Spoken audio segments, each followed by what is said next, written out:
شیخ ایک سوال ہے آپ سے تقدیر کے تعلق سے۔ ایک بھائی نے سوال کیا ہے کہ جب اللہ تعالیٰ نے لکھ دیا ہے کہ اس شخص کی موت فلاں ٹائم پہ ہوگی، حدیث میں آتا ہے کہ جب تم دعا کرتے ہو تمہاری عمریں بڑھتی ہیں۔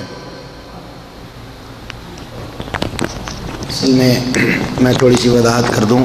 یہ رات مجھے بتایا گیا تھا کہ کسی صاحب نے، جیسے میں نے پچھلے درس میں یہ بات کہی تھی کہ ہم یہ جو زندگی گزار رہے ہیں یہ ہمارا کاؤنٹ ڈاؤن چل رہا ہے، یعنی میٹر الٹا چل رہا ہے۔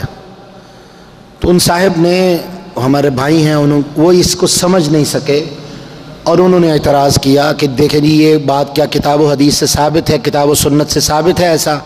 تو میرے بھائی عرض یہ ہے، صحیح البخاری کی حدیث نمبر 7454، صحیح مسلم کی حدیث نمبر 3332، عبداللہ ابن مسعود کی روایت ہے۔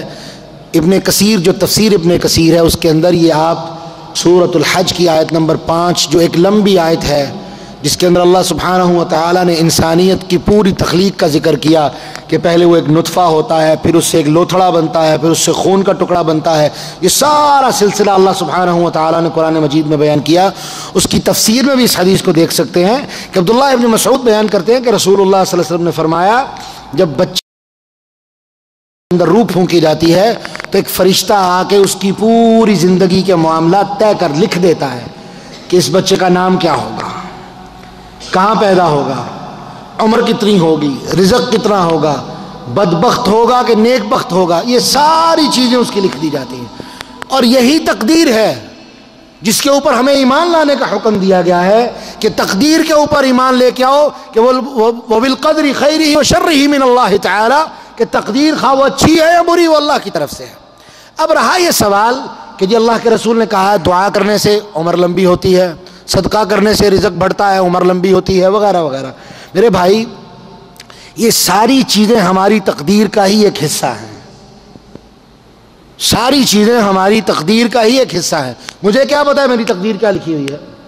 کسی کو نہیں پتا اس کی تقدیر کیا لکھی ہے، لیکن لکھی ہوئی ہے، یہ بات طے ہے، ہمارا ایمان ہے۔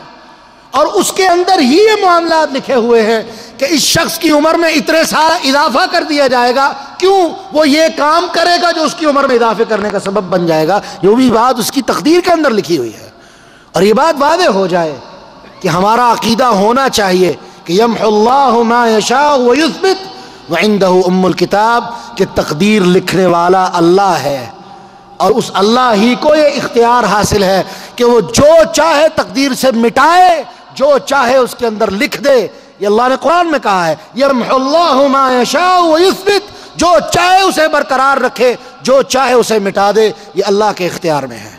تو اس لیے تقدیر کے اوپر ایمان رکھیے اور اس یقین کے ساتھ کہ ہماری زندگی کا ہر معاملہ طے کر دیا گیا ہے، ہم جو کریں گے وہ طے شدہ ہے، اللہ سبحانہ و تعالیٰ نے اسے لکھ دیا ہے اور ہمارا اس کے اوپر ایمان ہونا چاہیے۔ اور اسی ضمن میں ایک ضروری بات، یہ تمام باتیں جو ہیں اللہ کی ذات کے بارے میں، آپ کو یاد ہوگا جب عین اللہ کے موضوع پہ ہم نے درس دیا تھا تو اس کے شروع میں یہ بات کہی تھی کہ یہ موضوع بڑا حساس ہے، لیکن لوگوں کے سامنے ہم نے اسے واضح کرنا ہے، اور لیکن اس کے ساتھ ساتھ ہمیں اس بات کی اجازت بھی نہیں ہے کہ ہم اس موضوع کے اندر لمبی چوڑی بحث کریں۔ کیوں؟